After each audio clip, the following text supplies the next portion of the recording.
Muito boa noite! Fala galera seguidora do esporte, aqui Lucas Mendonça, o caçador de tesouros. Muito bem, estamos aqui no Multiverso Esportivo. Dezembro chegou. Bom, quem assistiu o outro podcast, lembra, né? Que eu falei que meu aniversário era um dia que meu time não ganha e já perdeu já hoje é dia 3 e mesmo assim Foi perdeu. seu Então não aniversário, adianta. Lucas? Foi ontem, cara. Caraca, mané. Aí sim. Por isso que a gente fez o programa hoje, meu É amigo. hoje, tá explicado. Dá boa Seria noite pro toda meu. terça e ele falou que era quarta. Dá boa noite pro meu amigo aqui, meu parceiro grande Emerson Brito. Boa noite, Emerson. Boa noite, meu querido. Tamo de volta. Parabéns, felicidades. E, como sempre, o Corinthians perdeu, graças a você, Lucas Ai, Mendonça. E você os tá São feliz, né? Paulinos ficam felizes da vida. Aí você não adiantou nada, porque ontem jogou o time de futsal, a gente perdeu. Aí hoje joga o time de profissional, perdeu, mas hoje eu sabia que ia perder. Hoje já tava no meu script. Mas hoje a gente tem um convidado diferente, galera. Ó, você sabe que o multiverso é essa resenha maluca, esses conhecimentos doidos que só você encontra aqui no canal do Multiverso Esportivo. Então, quero falar para você o seguinte, para quem já é das antigas, lembra do antigo podcast, vai lembrar que a gente teve um humorista, a gente teve já uma Miss de Mato Grosso do Sul e a gente recomeçou já chutando o balde, né? Começamos com o Thiago Lopes de Faria, o grande cronista aqui que falou várias histórias. Você também pode ver, tá vendo os recortes. Manda um recado pra galera antes da gente começar. Pra galera, onde a galera acompanha os recortes, que tá muito legal lá no nosso Instagram, CB Esportes, CB né? Esportes, tem no TikTok, CB Esportes. Curte lá, galera. Tá muito bom, tá crescendo, cada vez mais visualizações. Aí você vê na íntegra esses cortes maravilhosos. Thiago Lopes deu show. Para as férias, a gente vai resgatar os cortes do Passeano, da Miss Mato Grosso do Sul, e vai ter mais do Cleverson também. Já fala do homem, Já já. fala do homem. Eu vou apresentar porque hoje a gente tá com a personalidade aqui, gente. Cleverson e Amada. Pra você que não conhece, o cara é monstro, conhece tudo de atletismo. Você já deve ter visto ele aí, sem você saber, numa Olimpíada, ligando no Band Esportes, porque ele é fenômeno. Boa noite, que honra ter você aqui, Cleverson. Boa noite, primeiramente, né? Para mim, prazer participar aqui no Multiverso, sabendo que tem um corintiano e um São Paulino aí, né? Que esse ano vão poder comemorar ainda Natal e Ano Novo, né? Já gostei. Começamos. Começamos Não no começa. Vocês hoje me convidaram para tirar eu de poder ver meu time ser campeão brasileiro, mas tudo bem. Exatamente. Nossa, velho. O cara é flamenguista, mano. Meu Deus do céu. A galera já tá participando aqui do nosso quadro, já tá participando aqui, ó, sucesso no programa, o Jairo mandando um alô aqui, o Elilton Cebola também participando. Galera, vai participando, já pega o link, compartilha, porque hoje a resenha promete. Vamos começar então, gente, começar aqui os trabalhos. Eu antes de começar, a gente tá aqui, colocou as águas aqui e tal, foi aleatório, tá? Mas eu quero dizer que a gente já se manifesta aqui que o programa é de resenha, poderia ter colocado o copo rosa pro Emerson, mas pode Aqui colocar não para somos mim. Abel Braga. Aqui nós somos um Abel, nós não somos Abel Braga, nós respeitamos todo mundo, entendeu? Então nós estamos aqui para defender aqui, nós somos o multiverso, e o multiverso é para todos. É para todo mundo. Você que é personalidade, para você contar a sua história e entrar no nosso universo. E hoje o multiverso tá no nosso universo, que é o esporte. Mas a gente vai conhecer um pouco mais a história desse cara que eu vou falar para você. É demais. Ô, professor Cleverson, você é natural de Campo Grande, né?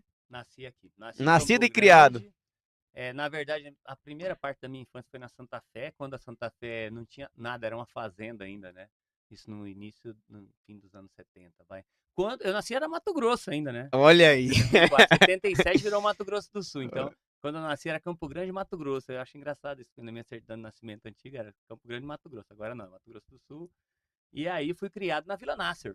Vila Nasser. Estudei no Licurgo. Tem onça na Vila Nasser? Pior que tem. Aí você nasceu aqui, cresceu sempre aqui em Campo Grande? Sempre Campo Grande, aí depois eu acabei os estudos na 8ª série lá no Licurgo e recebi uma bolsa de estudo de um cara que você conhece, Tamir Fagundes. Que isso? Era o professor no Dom Bosco e eu já me destacava no atletismo, né? Era um atleta recordista de Campo Grande, recordista estadual, do escolar.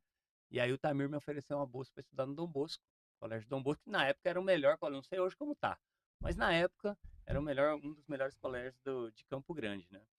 E acabei ficando uns 3 anos lá, e o Tamir, a gente fez uma parceria muito boa, né?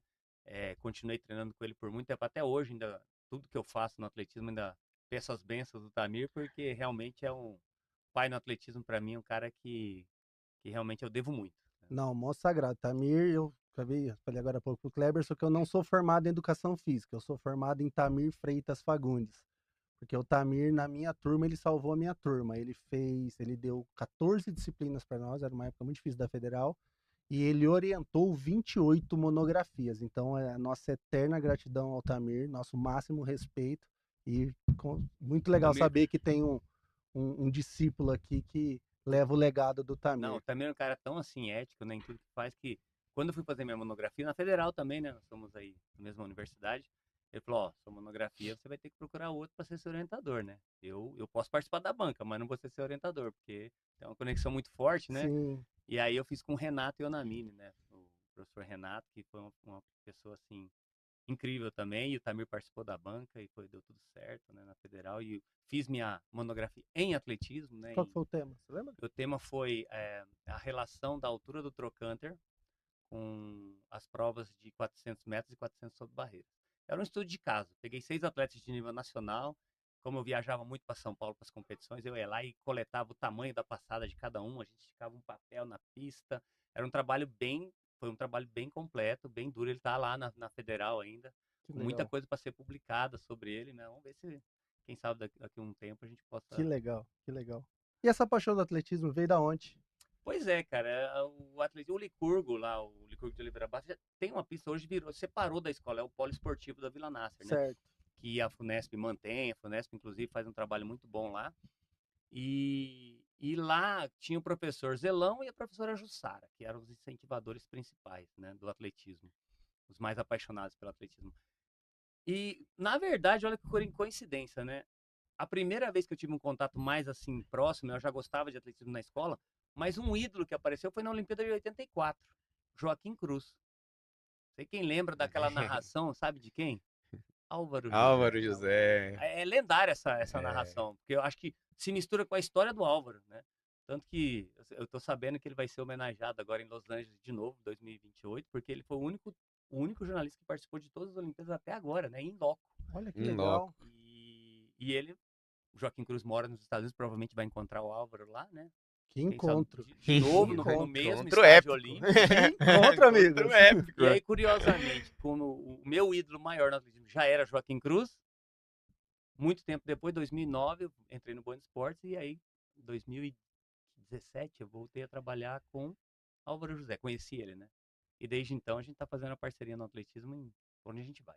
Então começou como foi assim esse passo que você está começando a falar aqui a sua formação, né? Começou na Federal, já começou a ter o trabalho ali, o primeiro contato com o atletismo. Mas como que surgiu esse viés para você entrar para a comunicação? Como que foi esse caminho para você estar ali na Você comunicação? foi atleta também? Você chegou a ser campeão brasileiro, alguma coisa? Para você puxar o gancho depois da pergunta Nesse dele. período que eu treinei com o Tamir, a gente junto fez um trabalho. E eu fui segundo do ranking juvenil brasileiro. E fui pro brasileiro. Mas no brasileiro foi decepcionante para mim. Eu acabei batendo numa barreira, caí, fiquei fora. Fui pra final, mas fui com um tempo muito ruim, já todo machucado e não corri mal. E naquele momento eu tava num diferencial da minha vida ali. Eu tava fazendo engenharia civil na Federal. Olha aqui. Com os estudos no Dom Bosco, eu tive condições de fazer, passei bem em engenharia. E eu tava no primeiro ano de engenharia, estava ferrado na minha carreira porque eu era segundo do ranking, mas fui mal no brasileiro, e dali para frente, Mato Grosso do Sul na época não tinha mais. Hoje, com a Fundesport, o professor Marcelo Miranda mudou tudo, ele entende mais o que acontece no cenário, sabe a realidade dos atletas, dos treinadores, e quer trazer talvez algo mais para o esporte de Mato Grosso do Sul. Mas naquela época, com 17 para 18 anos, ou você parava para trabalhar, eu não era uma pessoa que tinha uma condição privilegiada, né? Eu estudava no Licurgo, né? Eu era bolsista no Dom Bosco. Ou você parava de treinar para trabalhar, ou você continuava sua carreira fora de Mato Grosso do Sul. E eu queria continuar a carreira. Só que aí, como no brasileiro eu fui mal, não surgiu nenhum convite para ir para São Paulo, Rio ou qualquer lugar. E aí eu falei, e agora, o que eu faço? Aí eu acabei desistindo da engenharia, desistindo do atletismo em parte e fui pro Japão. Na época também, né, economicamente o Brasil tinha um salário mínimo de Sim, era muito 30 comum, dólares, né? Era muito uma comum. inflação de 80% ao mês. E tinham muitos descendentes Surreal japoneses isso. indo. E eu falei, vou ficar um ano lá, vou voltar, comprar um fusquinha e continuar na federal e terminar a engenharia. Nada, fiquei 4 anos, gostei tanto da vida no Japão.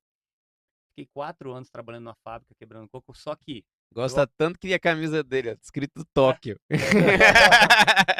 uma das 17 viagens para Tóquio. E aí eu fiquei 4 anos trabalhando em fábricas. Nesse período, eu treinava 5 da manhã, 6 da manhã. Aí tomava lá o misoshiro e entrava na fábrica para trabalhar 12 horas, das 8 da manhã às 8 da noite. E todo dia de Caraca. manhã treinava. E aí na fábrica descobri um japonês que era maratonista e falou: Ó, tem umas provinhas de rua, você quer entrar? Eu te levo. Eu falei: Vambora. E aí comecei a aprender japonês, comecei a correr as provas de rua. Eu não era fundista, né? Na verdade, comecei no fundo, mas eu era corredor de 800 e 1500 e passei a fazer o 400 com barreiras com o Tamir. E aí eu fiquei 4 anos, falei, aí cansei da vida do Japão, que era muito trabalho, falei, vou voltar e vou fazer faculdade. Aí eu decidi fazer educação física. E aí que entra a comunicação? Aí, tá longe ainda. Tá longe, tá Comunicação tá então. longe? longe, tá longe. É.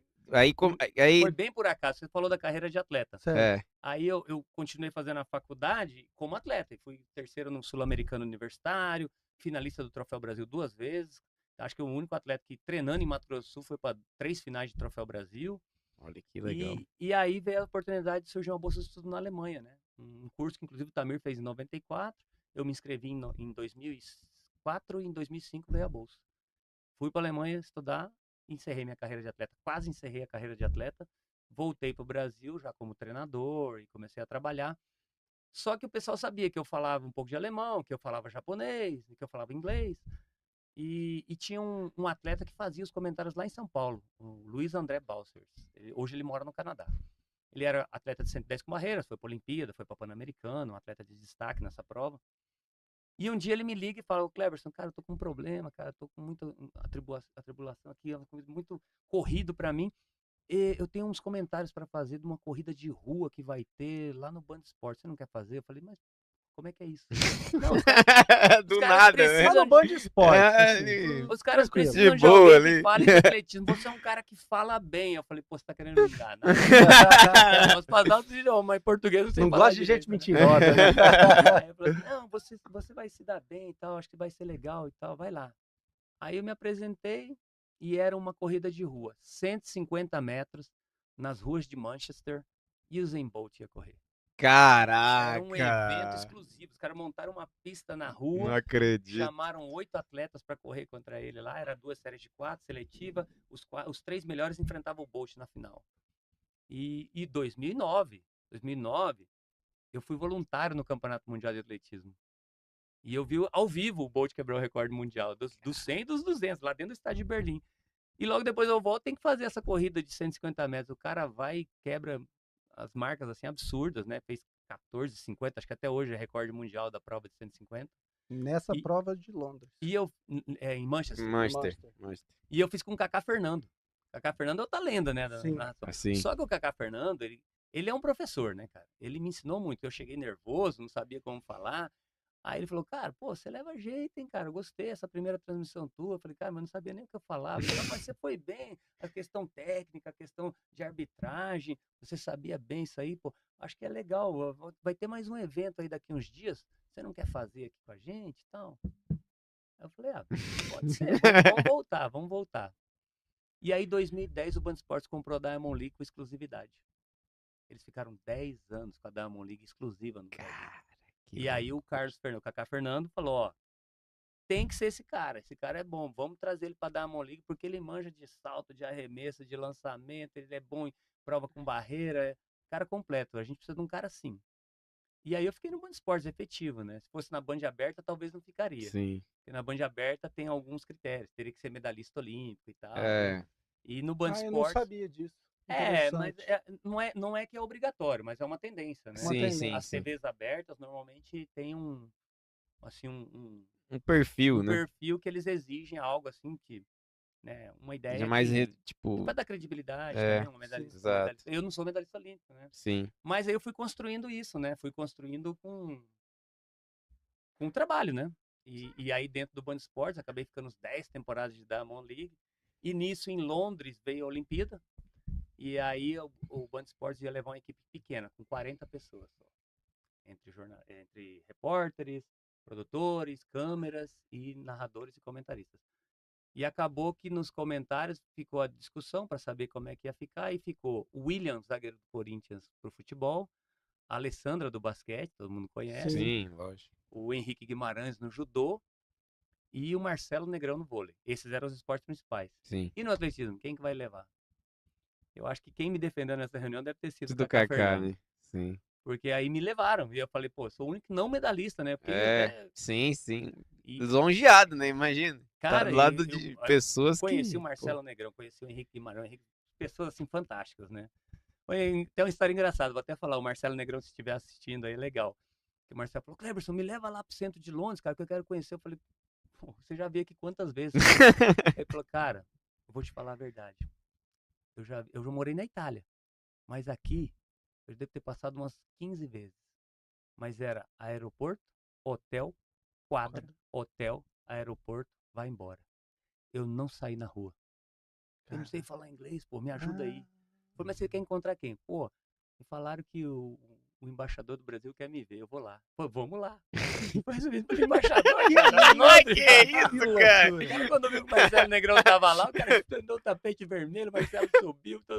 Foi fantástico. Eu lá a tomando geração de café vôlei com o embaixador. fantástica, né? Saí da Vila Násia pra tomar café com o Com o embaixador. embaixador lá em Londres. Caraca, Sensacional. sensacional. Marcelo Se bem que o Negrão. Marcelo Negrão era o embaixador, né? O cara abre portas. Marcelo Negrão, claro. queremos você aqui. Queremos, lógico, óbvio, É. com certeza. Mas voltando um pouco nessa questão que você falou, importante, né?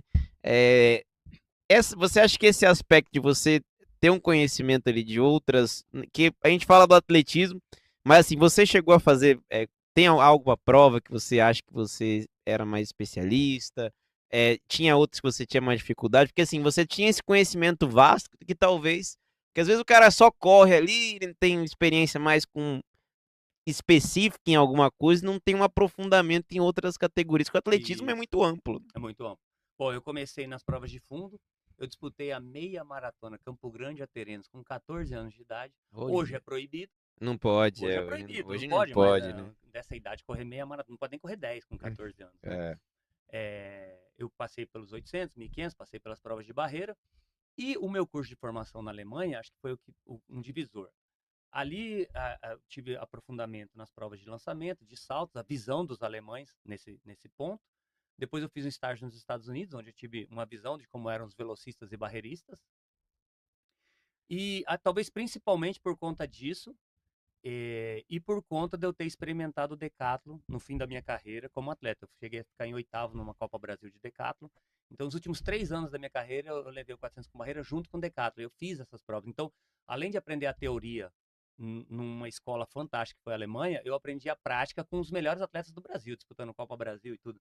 Então, Troféu Brasil que você falou, né? Copa Brasil Copa de Brasil. combinadas. O Troféu Brasil eu nunca só fui pro 400 com barreira. Ah, Mas tá. a Copa Brasil, eu entrei com os melhores decatletas do Brasil. Eu tive a oportunidade de estar com eles ali e aprender bastante na prática, né? Então, você ter a vivência prática e você ter a teoria e conseguir unir isso é o que fazia. Porque na comunicação, por falar a verdade, a gente falou sobre o tema de ser medalhista ou ser um atleta. O que conta é como você transmite para o público, né? Sim. Você que é narrador, experiente, já sabe disso. Levar a emoção. A minha obrigação lá era esclarecer dúvidas. Então é interessante isso da gente poder mostrar o porquê que a regra é dessa maneira, ou falar o porquê que o atleta usa tal técnica, né? Então isso eram coisas que para mim ficavam fáceis, assim, foi fluindo, né, na narração. Tem alguns cortes que existem aí no YouTube de partes que eu falei em Olimpíada, que são bem legais, né? Sim. Evidentemente que a gente comete erros também durante a transmissão, Óbvio. você fala um nome errado, uma besteira, um Óbvio, número errado, uma sempre. data errada, mas A essência que tá ali. o que ficou conhecido foi Sim. exatamente isso, por conhecer lançamentos, por poder falar de saltos, para poder falar das provas de velocidade, as provas de fundo, as maratonas, que a gente fez muita transmissão de maratona. E aí foi criando em torno do meu nome isso, né? E aí envolveu, meu nome ficou Atletismo Cleverson Amado e ficou isso, né? Isso é fantástico. E tem, pessoal, você estava me contando uma história bem interessante no off, que foi quando você chegou em São Paulo, né? Porque você é daqui de Campo Grande, você é natural de Mato Grosso do Sul, mas teve um momento, já há 20 anos, você disse que retornou agora, tem 5 anos, durante a Isso. pandemia agora.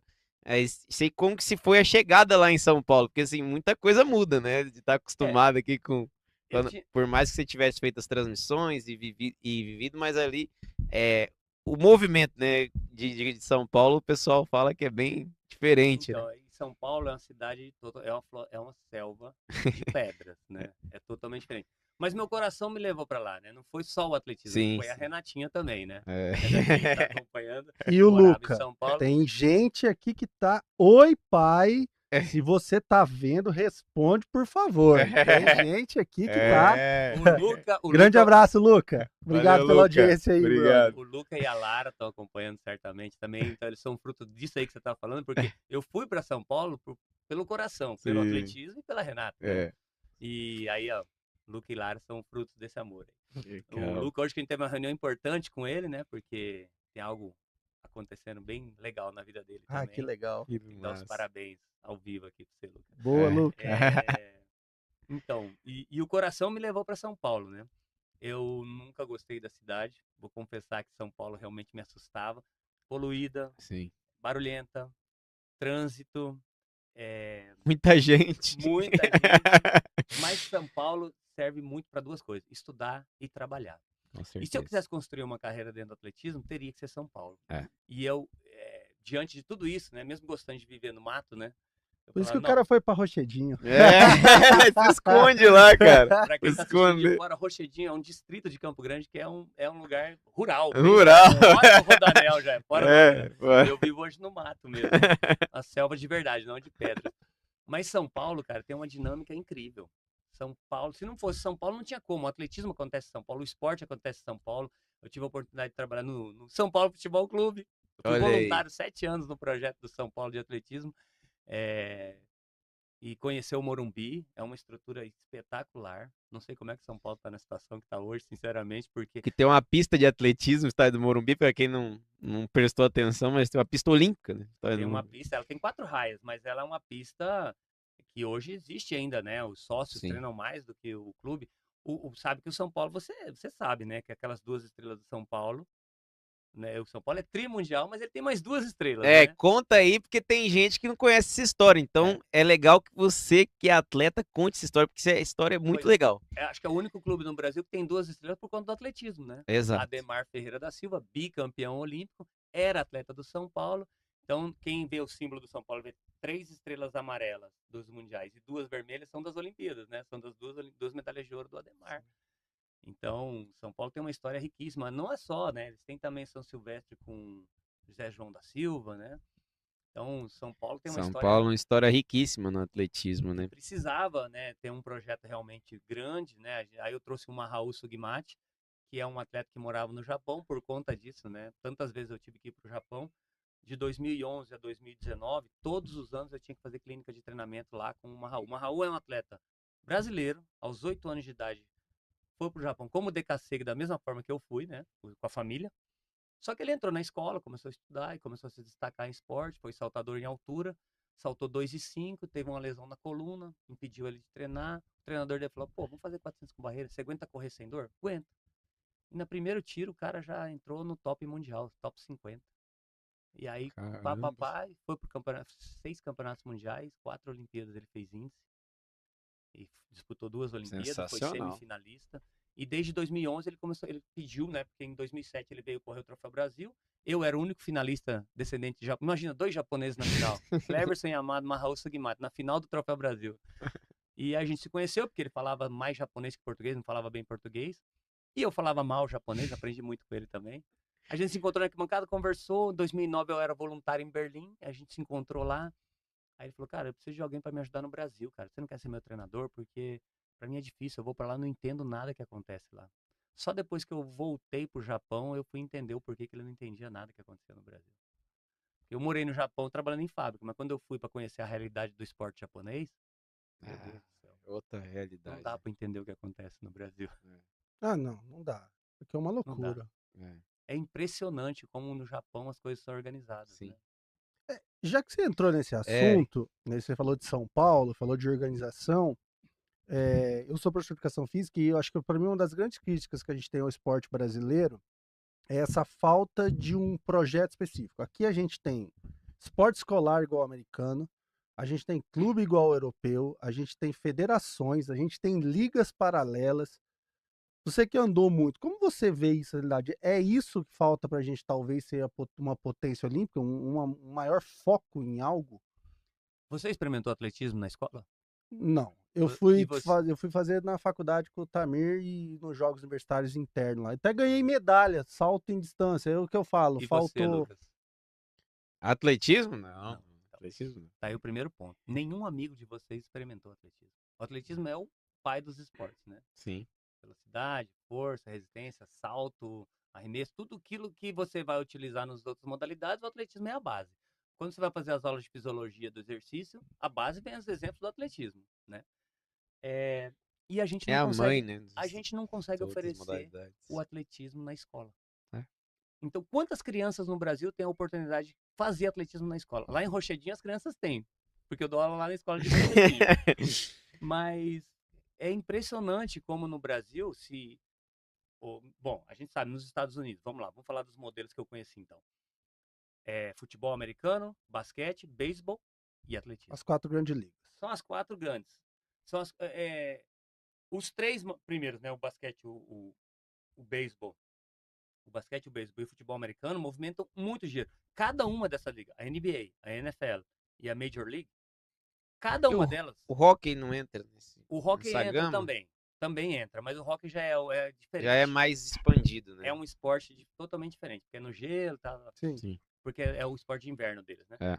Essas 3 ligas, cada uma delas movimenta mais dinheiro do que o Comitê Olímpico. Cada uma delas. Aí você tem uma ideia do tamanho que eles são. O atletismo americano, ele depende, os 3 esportes dependem do atletismo. Então, o que os Estados Unidos faz na escola? Todo mundo experimenta o atletismo, o track, todo mundo faz a temporada de track, e aí os professores ficam de olho e falam, aquele é rápido, ou aquele salta, vamos levar pro basquete, vamos levar pro beisebol, aquele é forte, vamos levar para ser rebatedor. Ou futebol americano. Futebol americano, que tem mais volume. Sim. E eles selecionam assim, e virou a base. Na Alemanha, as crianças com 8 anos já começam com tetrátulo. São 4 provas. Barreira, lançamento de pelota, salto em distância e uma corrida de 600 metros. Com 9 anos é outro, com 10 anos é outro, aí pentátulo, hexátulo, heptátulo e vai aumentando. Todo mundo começa com Isso prova é dentro da combinada. educação física ou projetos à parte? Dentro da Dentro da educação educação física física. escolar. Então, eles são obrigados a experimentar o atletismo, todos. Aí você já tem uma ideia do que acontece no Brasil. E aí o terceiro, no Japão... Aqui eu dou simulado, mano. Eu Só, tenho que dar só não prova. fala pra ele, ele é professor de educação física, só não pede pra ele pegar uma bola e ir pra quadra, senão ele vai sair do podcast. Não, se pedir, vamos pra quadra hoje, eu já me retiro desse lugar imediatamente. Não ri não, Severo. Não ri não, Severo. Calma que Sacanagem. você tá na época de corrigir prova, né? Nossa, Ainda bem que Só tá a diretora ligando aqui pra não deixar ninguém de exame, porque ele não fez a RAV. Ah, não, velho. Tá tudo errado nesse país, velho. Não, então, aí agora você tocou num ponto que foi engraçado, mas que é verdade. No Japão... Não é engraçado, não. É pra chorar sempre que vocês estão rindo. Ninguém contou piada aqui. No Japão é o beisebol, aí tem karatê, kendo e judô. Todo mundo é obrigado a fazer na escola karatê, kendo e judô, obrigado. Beisebol. E o atletismo. Mas o atletismo no Japão são provas de longa distância. Lá o destaque... Se você for ver hoje nos top 200 mundial, os melhores 200 do mundo, você vai ver uns 80 quenianos, uns 60 etíopes e uns 40 japoneses. Caraca. Tem muito japonês. Por quê? As competições lá são Ekiden. Corrida de revezamento à distância. Então, as escolas da região participam de uma prova que é 10 por 3 mil. 10 crianças da escola, cada uma corre 3 mil e passa a faixa. É o Ekiden que chama. E isso se multiplica até a universidade. Imagina a quantidade de fundistas que eles produziram. Todo mundo é obrigado a correr fundo, né? Agora o Japão tem velocista, tem lançador, tem campeão olímpico no martelo. Eles desenvolveram o atletismo em tudo. Mas o fundo é o destaque total. Você pode ver em grandes maratonas do mundo, as majors, tem um japonês no pelotão de elite. Sempre tem, né? Então, o Japão desenvolveu de uma maneira que o atletismo entrou como as provas de fundo. Nos Estados Unidos, o sprint é a sensação, mas o sprint serve para selecionar pro futebol americano, pro beisebol e Mas tal. o que fica com uma base muito forte, e por isso são potências olímpicas. O que fica é que é obrigatório na escola. Toda Exatamente. criança é obrigada a experimentar, né? Enquanto que no Brasil, a nossa educação física é facultativa, o aluno que quer fazer faz, e a escola que quer oferecer, oferece, a certo nível. Deveria ser, né, obrigatório. Acho que Campo Grande tem um dos melhores programas com o DEAC, com o programa do Estado também, O Prodesc. Prodesc, que conseguem abranger em várias modalidades e trazer. Mas eu sinto uma deficiência nesses programas que não tem um encaminhamento com o centro de treinamento aqui. A criança chega aos 17 anos, muitas delas continuam, ou vai para São Paulo, ou para no esporte. Então, esse é um problema, é um ponto. Eu acho que Campo Grande já merece, o Mato Grosso do Sul merece um centro esportivo onde as modalidades possam ser desenvolvidas, porque material humano tem de sobra. Tem de sobra. O que falta é processo de seleção. Esse processo de seleção tem que acontecer na escola. Agora, quem faz o processo? Os clubes. Só que os clubes pegam o que sobra do que sobra.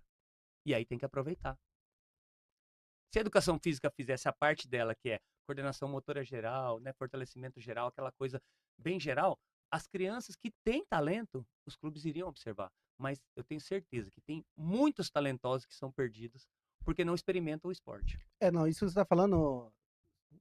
2 meses atrás eu tive a oportunidade de estar com o ministro da Educação, com o Riedel e com o Hélio Dyer, e eu falei, gente, nós temos que discutir a esporte e a cultura do país, principalmente no Mato Grosso do Sul. Nós temos o Prodesc, temos o projeto de cultura, o NOAC, só que é feito no contraturno, depois de uma escola integral, depois de 9 horas do aluno na escola, que sai 5 horas da manhã tem que treinar. Eu falei, gente, nós precisamos discutir isso, um modelo em que o aluno treine durante a jornada.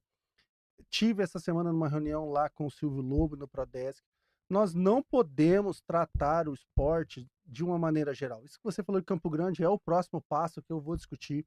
Não dá para fazer o esporte de Campo Grande igual se faz em Jaraguari, igual se faz em Rochedinho, igual se faz em Chapadão do Sul, igual se faz em Juti. São contextos e mundos diferentes. A gente não tem o foco. Acho que a grande discussão que a gente precisa discutir no país ultimamente é o foco. Precisamos de centro. Isso que você falou para mim, a gente talvez tenha que diminuir a quantidade e melhorar a qualidade. É terrível. Eu falo muito, eu tenho brigado muito que o Estado tem mandado eu fazer capacitação. Eu não quero mais fazer capacitação, eu não quero fazer avaliação, eu quero estrutura, eu quero condições. Quero ter atletas melhores. Porque não dá, cara. A gente joga de verdade, a gente joga muito dinheiro fora nesse país e não traz resultado. É por isso que a gente não é potente, não é por falta de dinheiro, é por falta de objetivo. Aí as pessoas às vezes falam assim, mas você critica, fala disso, né? Isso não é um problema de Mato Grosso do Sul, é um problema nacional. Sim. Nacional. É nacional. Brasil. Mas, se você observar Campo Grande, tem o Guarandizão, tem o Ayrton Senna. Do outro lado do rio tem uma escola. Vou te mostrar como é que era na Alemanha. Dentro da cidade que a gente morou, que era Leipzig, na antiga Alemanha Oriental. Na frente do complexo esportivo tinha a escola de talento esportivo. De todas as escolas do município, eles selecionavam os mais talentosos e mandavam para estudar nessa escola. Nessa escola. Do basquete, do handebol, do vôlei. Ali eles teriam os professores, ali eles teriam café da manhã, almoço. De manhã eles fariam educação física normal, que eles tinham que fazer, coordenação motora, quem tem que fazer handebol faz handebol, basquete é basquete, vôlei. Todo mundo faz tudo junto. E à tarde eram os treinamentos. A prática corporal de manhã. Bem geral. E à tarde o treinamento. Então, como é que você não vai formar atletas se você desde cedo já começa assim? E ali eles selecionam os talentos e vai. Vamos lá, Leipzig é uma cidade de 400 mil habitantes. É metade de Campo Grande, menos da metade de Campo Grande. Em 72, só a cidade, a universidade que formou esses atletas teria sido quinta colocada na Olimpíada. Mas tudo bem, tem todos os problemas que a Alemanha Oriental teve com um monte de coisa. Mas o processo de seleção dele estava da maneira correta. Se a gente fizesse um processo de seleção, eu tenho certeza que Campo Grande competiria a nível nacional em todas as modalidades. Se a gente fizesse processo de seleção com 2,5 milhões de habitantes que tem no estado. Certeza. Campo Grande sendo centro, pela localização geográfica, por tudo. Não tem como a gente falar, vamos fazer em Ponta Porã, vamos fazer em Chapadão, vamos fazer lá em Eldorado. Você pode até ter micropolos. Sim, e tem que ter os micropolos. Sim. Tem que continuar os micropolos. E é dali que vai sair. Mas precisa centralizar e precisa ter. A gente tem a estrutura já quase pronta. Eu falei, Guanandizão, Os Ayrton parques Senna, estão todos prontos. parques, Ayrton tem tudo Senna, pronto. Vila Nasser, Falta Moreninha. determinar. O atletismo vai ser em tal local, o basquete vai ser em tal local. É que eu sou maluco, Kleber. O meu sonho é que o governo do estado compre o tênis clube, compre o rádio clube, hoje que é tudo falido, esses clubes em Campo Grande, e se tornem escolas. Seria espetacular, hein? Você tem que ter escola hoje de 2.000, 3.000. Kleber, sabe por que hoje eu falo muito isso? E eu tô quebrando o pau, enfrentando um monte de gente. Eu dou aula hoje no centro de Campo Grande. Eu dou aula na General Malan, futsal, no Maria Constância e no ADA. Em nenhuma das 3 escolas eu consegui inscrever mais de 10 atletas nos jogos escolares. Cada uma delas tem 1.000 metros de distância uma da outra. Em cada uma delas eu tenho 5 jogadores bons. Quantos alunos tem essas escolas? 300 e poucos, não, dá 600 alunos cada uma, 1.800 alunos. 1.800 alunos. Mas o que eu estou te dizendo é, eu não consigo juntar 7 alunos de qualidade numa escola, e as 3 estão a 1.000 metros. Se eu tivesse um polo de futsal numa escola, de basquete na outra, de vôlei, somente remanejasse os alunos, nós já teríamos um salto de qualidade. Eu tive na reunião essa semana no Prodesc lá, o Marcelo Miranda falando que Mato Grosso do Sul saiu dos últimos lugares no GEBS para hoje ser a 6ª maior força nacional. Graças ao Prodesc, que é um grande avanço, não é inegável. Falei isso publicamente semana passada. Mas hoje, para a gente ser top, a gente precisa focar. Talvez ser a referência nacional. O Prodesc é a referência nacional, mas a criação de polos, que é isso que você falou, e eu vou usar seu corte hoje nas reuniões que eu quero ter daqui para o futuro, a gente precisa mudar a mentalidade. É simplesmente otimizar recursos, otimizar a mão de obra, para que a gente tenha resultados mais específicos. Isso vai trazer dinheiro para o país. Exato. Eu tenho uma sugestão até, que já que você tem mais contato com o governador, exatamente isso. Mato Grosso do Sul pode ser um modelo. A gente vai replicar isso depois, já que a gente tem quase 3 milhões de habitantes, Campo Grande tem 900 mil, fazer o centro de treinamento aqui, o governo federal, junto com o governo do estado, investir, montar um centro de treinamento real, eu tenho certeza absoluta, Campo Grande ia competindo. Ó, você tem um exemplo, você falou 1.600 alunos. Rochedinho tem 300 alunos. A escola Barão do Rio Branco. É uma escola referência, é uma escola integral, né? Mas eles têm práticas agrícolas, né? Criação de animais, eles Sim. têm muitas aulas, né? Voltada ao contexto social. Ao contexto rural ali da região. Eu montei a equipe de atletismo masculina e a equipe de atletismo masculina venceu por mais que o dobro de pontos da segunda colocada no Gires, no jogo escolar. Aí eu falei assim, não é porque eu sou bom.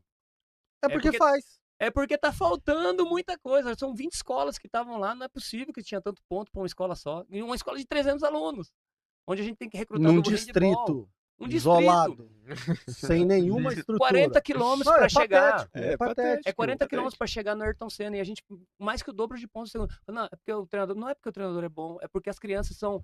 Tudo bem, as crianças lá têm um contato diferente, eles não mexem tanto com o celular. Sim. Eles montam cavalo, andam de bicicleta, vai a pé para escola. Tem uma bagagem motora maior. Mas a gente só precisa ensinar técnica. Então o que a gente precisa? Ter um número maior. Imagina o resto de Campo Grande, o que não dava para fazer? Sim, fazer um processo de quando a gente absurdo. diz patético, é no patético de uma capital. Sim. Sim. Tá aí, exatamente. Isso. É referência, mas mostra a defasagem que a gente tem no esporte local. Eu estou no Instituto Sangue Bom. A gente está fazendo um trabalho voluntário. Sim. Né, lá no Instituto Sangue Bom. A gente acabou trazendo uma menina de Corumbá, a Isabelle. Destaque nacional no salto em altura. A gente viu que ela tinha talento e resolveu investir nela. Então, trouxe para morar aqui em Campo Grande, conseguiu bolsa de estudo, o Ronaldão deu meia bolsa para ela lá na Unigran, a gente está dando um suporte, agora ela tem a bolsa estadual, a bolsa federal, ela depende disso para viver. Graças a Deus, agora, final do ano que vem, ela se forma, então ela vai ter a profissão dela, né?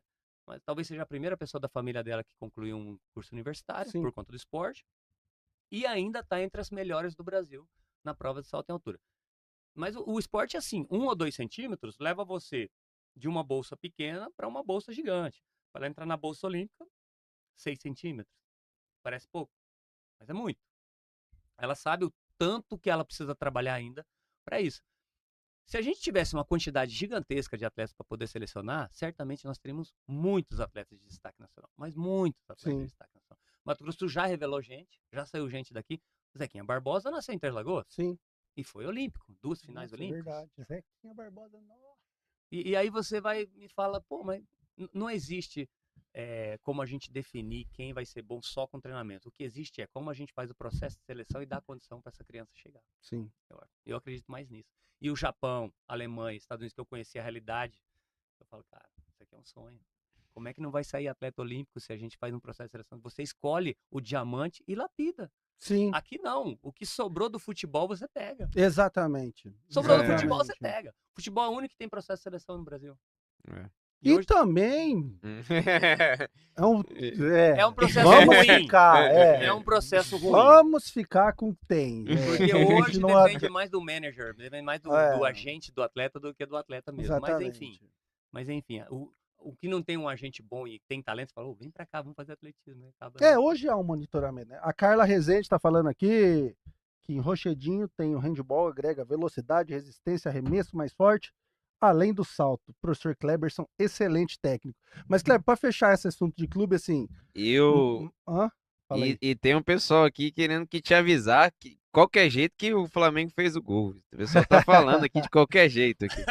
Mas você ficar assim, feliz. Mas essa conversa assim, Mato Grosso do Sul é o penúltimo lugar no ranking da CBF. Hoje só ganha de Rondônia. Amapá. Só do Amapá. Saiu uma pesquisa recentemente que pela terceira vez seguida Mato Grosso do Sul e Campo Grande é o penúltimo lugar no acesso à cultura. Não é por acaso, né? Nós não temos essa cultura. Eu acho que a gente tá crescendo, tá mudando, mas a gente precisa repensar a forma, entendeu? E só abrindo um parênteses, e é meio um paradoxo, porque para quem não sabe também, Campo Grande foi eleita aí a cidade, tipo, a segunda, acho que melhor cidade, com melhor qualidade de vida, só perde, se não me engano, para Curitiba. É uma cidade que tem qualidade de vida e não tem cultura, um negócio não tem esporte, meio complexo, né, de entender isso. Mas a gente tá crescendo.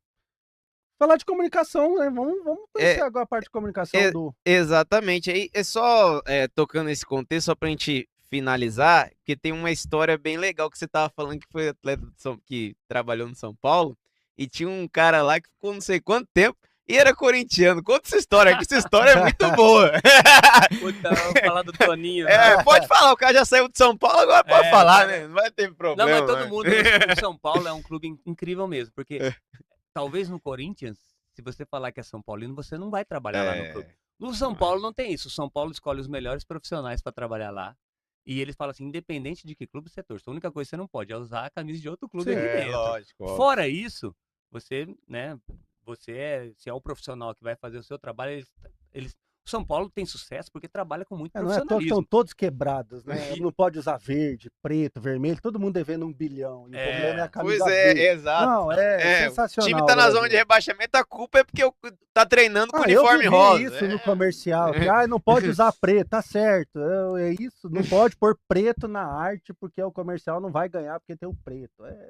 O Cooperário também não... a gente tinha um negócio que do meião preto, que é tradicional usar o meião branco. Não usa o meião preto que dá azar. Tem que usar o meião branco. Você sabe que lá em São Paulo é assim, ou você é São Paulino, ou você é palmeirense, ou você é santista, ou você torce contra o Corinthians, né? Eu não era. Lá eu era mais São Paulino mesmo por conta disso. Sim, porque você é atleta, eu fui atleta do São Paulo, fui treinador voluntário no São Paulo, conheci a estrutura do clube. E ele abriu as portas, mesmo, sabe, independente do clube que você torce. E o Toninho era corintiano roxo. Toninho era corintiano roxo, ele era o coordenador de atletismo lá. E trabalhava 28 anos dentro do projeto de atletismo lá. É uma coisa impressionante. Eu falava, mas Toninho, cara, como é que pode? Você tem que usar a camisa do São Paulo todo dia. Mas isso aqui não me contamina. Embaixo daqui. Embaixo tem a camisa do Corinthians. Legal. Mas ele certamente ele tem muita gratidão, né? Ele saiu do clube depois, tem muita gratidão ao clube, mas era engraçado, a gente ia pra beira da pista e todo mundo sabia que ele era corintiano. Pô, que sacanagem. Que legal. Que eu trabalho, sou profissional. Profissional. Bom demais, essa história é boa. Como que você vê a comunicação no Brasil hoje crescendo, que sempre foi um monopólio, né? Globo, Band, hoje, Cazé TV, X Esportes. Como que você vê a cena da comunicação hoje? Principalmente do X Sport que você tá agora. Pode falar um pouquinho do projeto. Papel, né, do projeto. Foi uma conexão interessante, porque o Henrique era né, o coordenador lá do Band Esportes e o diretor era o Denis. E o Henrique me chamou, falou, ó, nós estamos abrindo um canal aqui, cara, vai ser uma coisa legal e tal, eu quero que você entre no atletismo, a gente confia muito no seu trabalho, a gente já conhece você e tal, você vai ser o cara do atletismo, tá. Aí eu vou fazer com quem? Álvaro José. Eu falei, caramba, Álvaro de novo, né? De Porque eu novo? fiquei 6 anos com o Álvaro lá, e eu aprendi muito com o Álvaro também, né, Sim. cara? Nossa, de outra maneira, mas Álvaro aprendi José, bastante. queremos você aqui. É. O Álvaro vai vir, cara. Ele falou Ô, pra mim, não, eu vou pra Campo Seria Grande, uma não tem honra problema. pra nós Não, ele trazer vai ele, vir. trazê-lo Quem aqui. sabe ele vem aqui no É, podcast. Não, já já imaginou? É vamos. loucura. Vamos tá Eu vou negociar pra isso aí. Campo Grande, mas eu aprendi muito com o Álvaro e aí fiquei sabendo que ele ia estar lá no X Sports também. Para mim foi espetacular, né? E é a primeira vez que é um canal aberto, né? Porque o Band Esportes é um canal fechado, é mais elitizado, é coisa difícil, né? Tem uns pacotes que tem o Band Esportes. Mas, pô, a X Sports é o canal 39.1, é aberto. Vocês vão ver esporte o dia inteiro na TV aberta. Isso é uma coisa fantástica. E vai ter atletismo, vai ter Diamond League, cara. Diamond League é a nata do atletismo, só final de Olimpíada ali, os melhores do mundo, só medalhista. Pô, poder estar fazendo o que eu gosto é um privilégio, né? E aí, depois de tanto tempo, já são 16 anos trabalhando com comunicação, né? E como você pode ver, o Kleberson que é especialista em basquete. Como tá escrito lá no X-Sport. É que no canal lá tá errado, os caras foram ler. No canal do X-Sport, na internet tá que eu sou especialista em basquete. Basquete. Sabe tudo de basquete, Vão cara. corrigir lá agora. Mas, cara, é exatamente isso. É muito legal essa ideia que tu falou, porque de fato, assim, a gente, acho que se não me engano, foi em meados de agosto que abriu um canal novo. A gente tá falando 39.1, porque a nossa realidade aqui é o nosso canal em Campo Grande. Tá falando para Brasil, pode ser outro canal. Que era o antigo Ideal, no sinal do Ideal. Ou MTV também. E né? MTV também foi MTV e tava essa disponibilidade. Então você tem um canal aberto para 100% de esporte. Eu me lembro que assim, eu lembro quando o Esporte Interativo fez, que já era parabólica, já era um negócio de maluco, né? E hoje você disse que a Xport está com um crescimento assim bem interessante assim para um canal novo. A gente pode dizer que é um canal novo, né? Canal novo, mas o Henrique tá Recente. muito feliz lá com o resultado, né? Estão conseguindo muitos patrocínios e eu acho que em breve vai ter novidade aí, Que viu? Vai legal. ter mais coisa. Você acha que porque... isso é o reflexo dessa questão da rede social, de ter popularizado, Cazé eu- TV, que quebra um pouco dessa questão? Eu achava que Tóquio seria a última Olimpíada que eu faria em loco, né? Que eu fui em Londres, eu tive nas últimas 4, mas Tóquio eu achava que seria a última, porque a internet estava invadindo de uma maneira. Eu falei com você aqui sobre como que você, com um celular, você pode fazer uma transmissão, né? Do jeito que a gente está fazendo aqui com 2 câmeras no celular. Tal, e dá para fazer, e todo mundo tem acesso. Eu achava que não seria mais em loco. As narrações e comentários seriam dos estúdios, e a gente ia ter um holograma aqui, o atleta ia estar do seu lado aqui, conversando com você, mas ele ia O estar Jornal lá. Nacional fez uma vez com holograma, a gente achou que ia ser a tendência, né? Então, e aí ia parar as viagens, ia acabar, ia ser muito mais estudo, muito mais conhecimento, mas ia perder um pouco daquele feeling, né, daquele contato, porque é uma geração que a gente passou vivendo de uma maneira e o mundo está mudando rápido, né? Mas eu acho que Los Angeles ainda não vai ser assim, não. Talvez a Olimpíada da Austrália, porque o investimento é muito mais alto para uma televisão ir para lá, se deslocar para a Austrália. É um país muito caro, né? Tudo vai ser muito caro na Austrália. Mas nos Estados Unidos, eu acho que o investimento que o governo americano está fazendo ainda vai manter as transmissões ainda em loco. A gente vai ter que se deslocar até lá, o satélite vai funcionar e tal. Mas é uma tendência. É uma tendência as coisas serem todas digitalizadas e cada vez menos viajar, né? Tanto que agora, sábado, eu vou convidar aqui, aproveitar que vai ter a Maratona de Sevilha, vou fazer pelo Band Esportes, vou estar em Campo Grande fazendo. Olha Que aí. legal. Então já fica o convite aí para quem puder assistir o 7 da manhã, hein? 7 da manhã, hein? Aliás, em Campo Grande vai ser 6 da manhã. Ó, o Severo já tá sinalizando ali que vai assistir, vai fazer uma Maratona de audiência. Sevilha, uma das melhores, cara. Chance de recorde mundial. Olha aí, Que vamos, legal, vamos que legal. acompanhar no X Sports e também no Band Sports. Esse vai ser pelo Band Esse vai ser Sports. pelo Band Sport. E o Band Sport, e essa maratona de Sevilha, inclusive, cara, tem uma coisa interessante. Eles falaram, ó, é a maratona que vai ser a primeira a correr sub 2 horas. Nós vamos oferecer $1 milhão para quem fizer isso. Então agora todo mundo tem que Que legal. Vai ser legal. Tem alguma história boa de Olimpíada, de transmissão, assim? Alguma história? Cara, eu tive o privilégio de acompanhar alguns recordes mundiais ao vivo. Te falei que em Sim, Berlim eu sim. tava com um Bolt, né? Mas eu acho que Tóquio foi mais marcante que qualquer coisa. Pandemia, Essa é a né, narração cara? mais... Cara, eu e o Álvaro José dentro do estádio. e o Caio Capato. Caio Capato. Monstro sagrado. O estádio tava vazio. A gente fez a narração lá de dentro. A Globo não foi fazer lá. A Globo fez o estúdio. Porque como era pandemia, não queria Sim. mandar a equipe grande. E tinha lá uma TV da Noruega, uma TV dos Estados Unidos. Cara, assim, se tinha 8, 10 canais de televisão lá, eram muito. Então, Surreal, né? eu ver a minha prova, 400 com barreiras, eu ver o Alisson ganhar a medalha de bronze, com o Varholm quebrando o recorde mundial, escutando os passos deles. Você escutava tudo, porque não tinha nada de público. É uma coisa que eu guardo, assim, vai pra sempre, vai ficar na minha cabeça. Por quê? 400 com barreira fez parte da minha vida, lembro do Edwin Moses nos anos 80, ficou 13 anos sem perder. Depois a gente viu Aeronildo de Araújo, foi meu adversário, né, durante a carreira dele, mas o cara também era imbatível no Brasil, foi finalista em mundial. Aí surgiu o Marraú, eu treinei o cara, e aí depois do Marraú surge o Alisson, né, já fazendo a transição, e o Alisson é espetacular, um moleque desde muito novo, assim, uma cabeça incrível e fisicamente espetacular.